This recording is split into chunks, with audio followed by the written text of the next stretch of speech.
Hey everyone, welcome back to another video. My name is Jan Kjelstra and I'm a dairy farmer from Saskatchewan, Canada. This morning we are out in the field.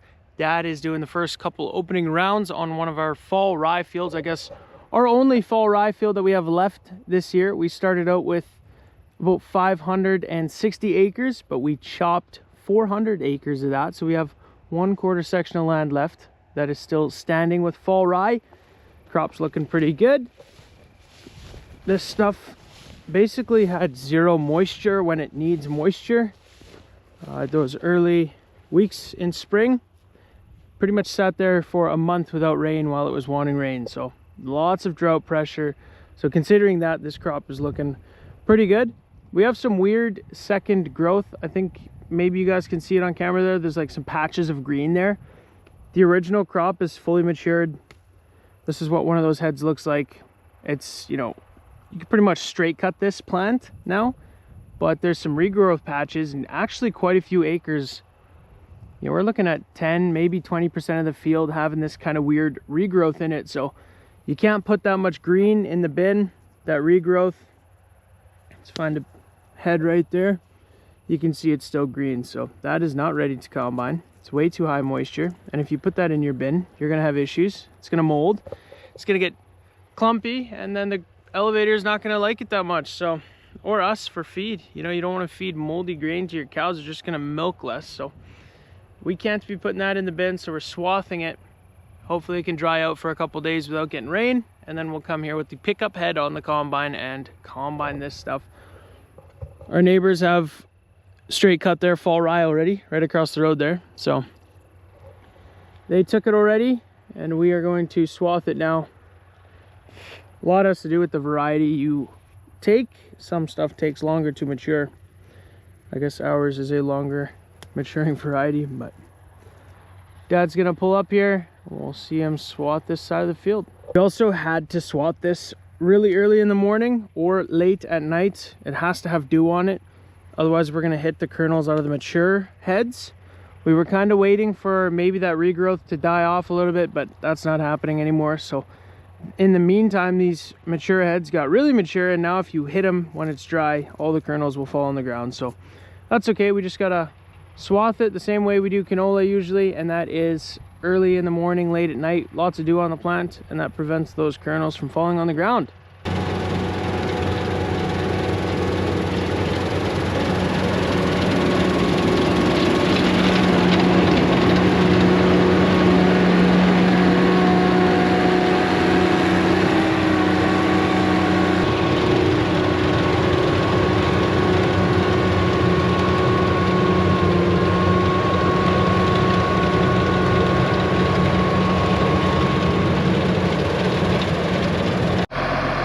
Next thing we're going to do is ditch the liquid manure tank and grab the bunning manure spreader. I want to get some corrals cleaned out a bit. Our corrals, some of them are pretty full, and we want to get them cleaned out. I think the most practical way to do that is to hook up the bunning spreader and then have someone in the loader, someone in the tractor, and then just kind of do it with two people. The loader guy can kind of keep the animals in the corral. Tractor guy can haul it out to the field right away. We could just wheel it out with the wheel loader, no wagon, stockpile it behind the corrals, but we've got some acres now that are open that can take some manure since we've done some silaging, so we might as well spread it on the field right away.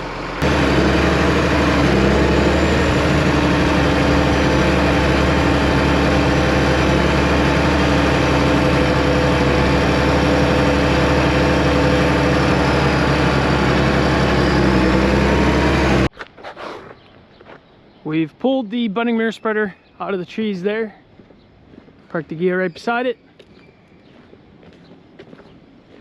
Gotta do a bit of servicing to this thing. We'll grease it. Chain is plenty tight. I guess I did that recently, so hit it with some grease.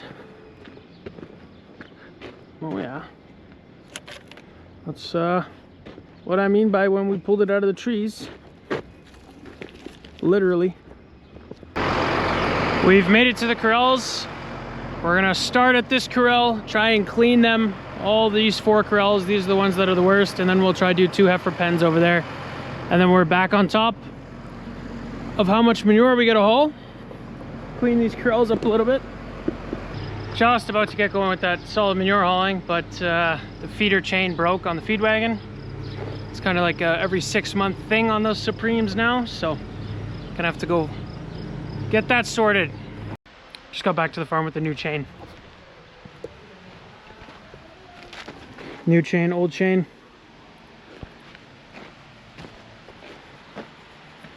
Brent already took the old one out, so we'll help as much as we can to get the new one in.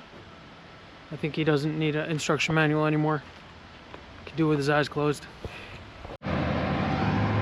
Brent got the feeder chain back on that feed wagon, so Ruslan is finishing up feeding cows.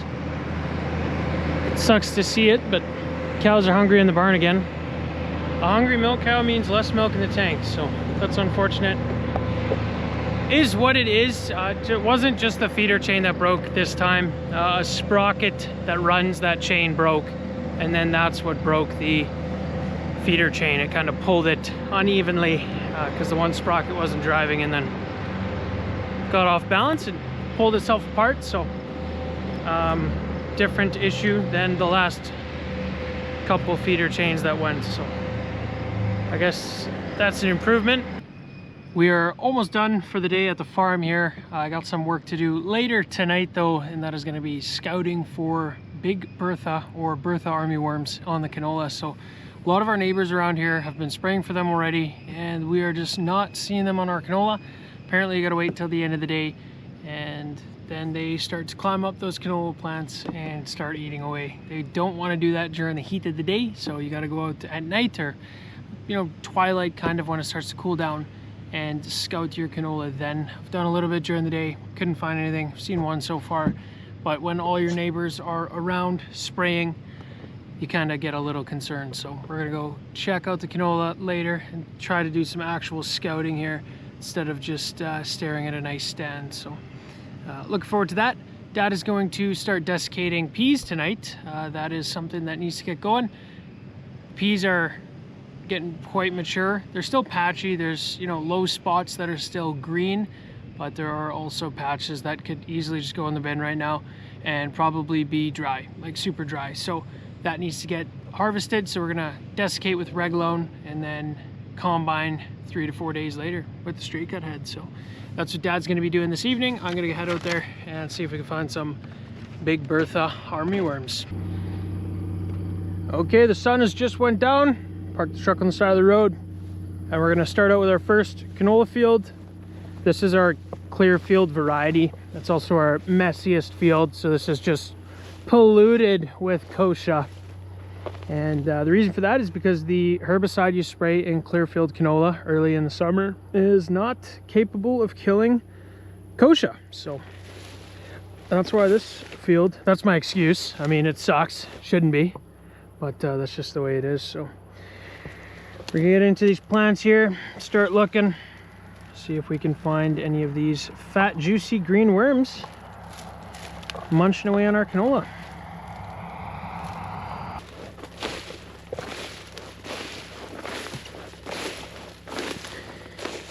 I'm liking what I'm seeing so far. I haven't found one yet. And these pods are all, look at these top ones, they're already plump and full. That's the infamous sound of fall right there, the Canadian geese coming back down.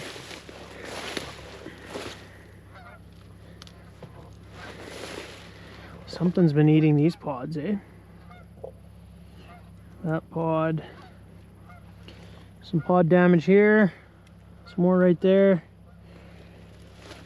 Oh man, I'm getting eaten alive.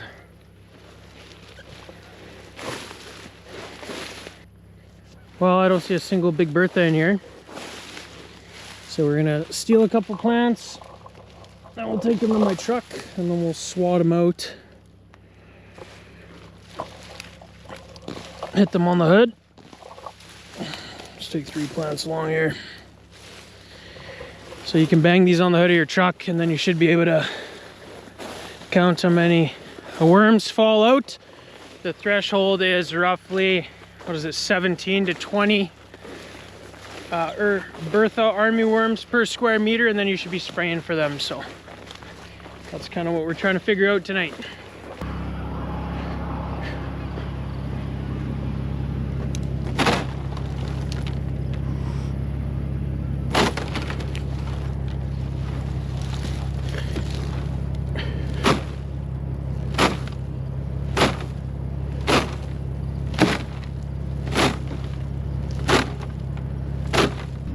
You gotta make sure you take your farm truck out to do this. Obviously, you don't want to do this with your nice vehicle. Oh no, I thought this was one, but not even. I am so surprised about, I can't find a single one of these boogers. It is way too hot to be wearing this jacket, but the mosquitoes are just too intense. I have no interest in getting some disease because I got bitten by 100 mosquitoes. I don't really care to get bitten by mosquitoes, but there can be some intense side effects. I went to the other side of that tree bluff over there and we were looking at the canola for like 5 minutes, and I kid you not, I've never been attacked by mosquitoes like that in my life. Have not seen a single one yet.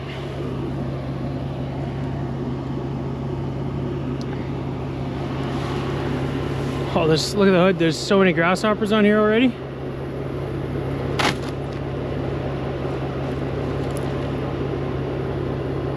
Oh my goodness, nothing. Oh.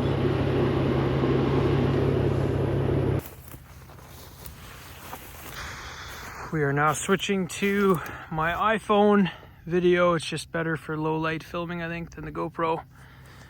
Same field. That tree bluff we were just behind is over there. Different spot. This is also a bit of a weedy mess. Some good looking canola over here though.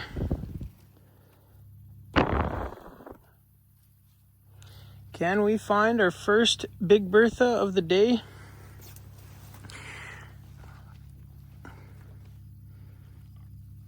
There's some pod damage. I don't know if that's the Big Bertha. Could be grasshoppers, you know. That's some right there.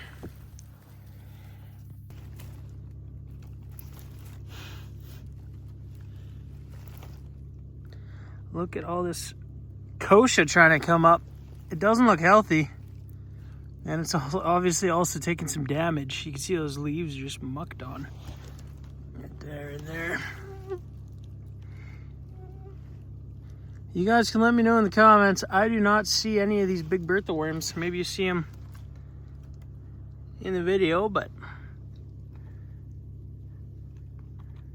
I'm trying so hard to find one. And so far I haven't found a single one. And it's definitely cooling down right now, so they should be up and about. I'll start low at the ground here.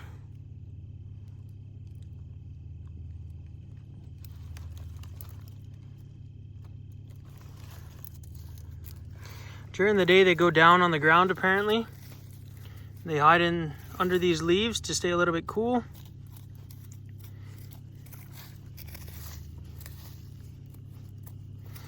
And then they climb up the plant, and honestly it looks like all these bottom leaves have been chewed off. And that's apparently what they go for first. Then they make their way up the plant. And they keep going, trying to take all the leaves. And then eventually they make your way to their pods. And that's where you start losing yield.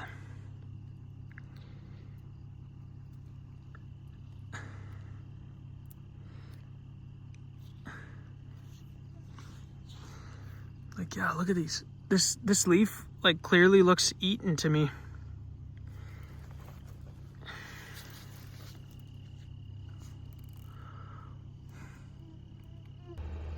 Well, we're heading to the next canola field again, and we are stopping by this field of peas here. Dad's out there. You can see him going in the sprayer. He's doing some desiccating, so that thing is lit up quite well.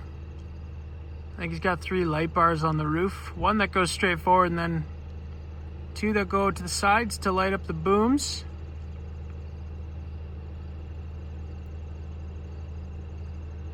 Looks like we got a thunderstorm in the back there. Some lightning. Hopefully that stays away from us. We don't need that anymore.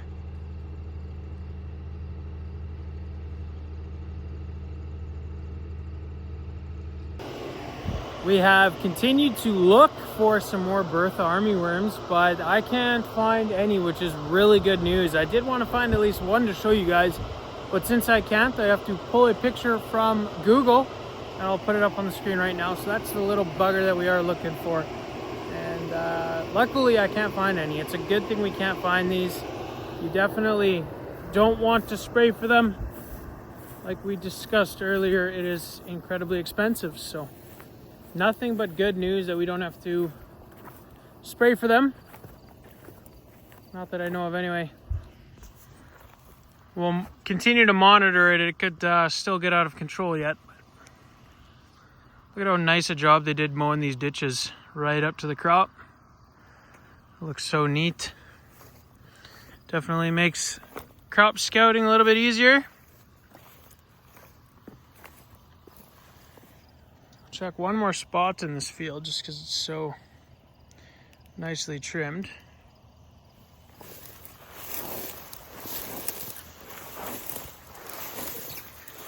One thing I have found out is this is probably the best canola crop that we've had in, I'd say at least 10 years. At least. If anything, these grasshoppers are going to be the issue.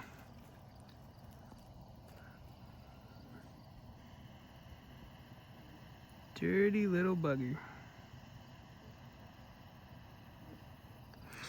That's the only thing I could see being an issue. But we'll get down here to the base of the plant again. Oh man. I guess our canola is just not as tasty as the neighbors because the army worms have no interest in ours, it looks like. Not that I can see anyway.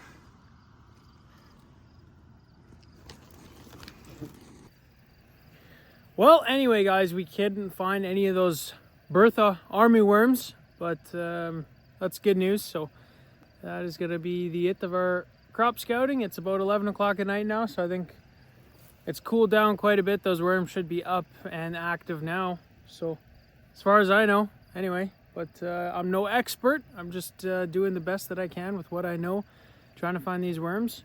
Trying to figure out if we got to spray or not, because I've heard all of the neighbors talk about spraying, and a lot have already sprayed. So if we need to be doing the same, then we want to make sure that we're doing so. But I cannot find any, and I have tried my darndest now. So I guess that is going to be it for today's video, guys. If you enjoyed, be sure to hit those like and subscribe buttons down below, and I hope to see you guys in the next video. Thanks for watching.